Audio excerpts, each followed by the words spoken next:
Al via la nuova giunta del comune di Palma di Montechiaro, le deleghe sono state così distribuite all'assessore Anna Maria Sanfilippo, quella di vice sindaco, politiche sociali e pari opportunità, a Giuseppe Dorsi le politiche giovanili, famiglie, attività produttive, tutela degli animali, ad Angelo Cottitto l'urbanistica, il patrimonio, l'ambiente e la mobilità, a Roberto Nolfo sport, turismo e spettacolo. Soddisfatta del lavoro svolto, l'assessore uscente Angela Rinollo. Sono contenta dell'esperienza che ho fatto, sono convinta che avrei potuto fare di più, ma sicuramente ho fatto tanto.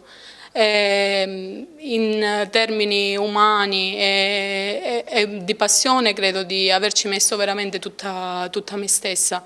Ringrazio ancora l'intera squadra e il sindaco soprattutto per l'opportunità meravigliosa che mi ha dato. È stata un'esperienza formativa e, come ho scritto nella lettera delle dimissioni, io umilmente garantisco a questa amministrazione la mia totale vicinanza futura, perché io in questo progetto credo, l'ho visto nascere sin dall'inizio e lo devo vedere andare avanti e portare a termine. Quindi Sindaco, con questa nuova compagine assessoriale, brevemente i suoi obiettivi immediati entro l'anno, quali sono? Noi entro l'anno auspichiamo di mandare in gara almeno lavori per altri 2,5 milioni di euro, anche questo un evento di portata storica.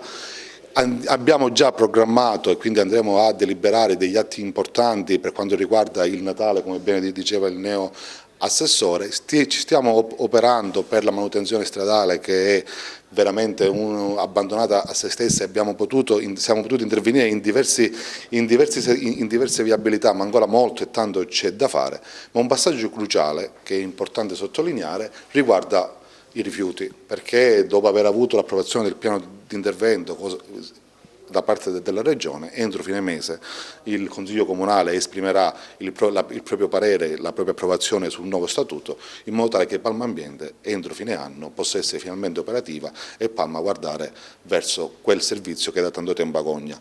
Gli obiettivi per il futuro sono i medesimi: ridare un volto diverso a questa nostra comunità.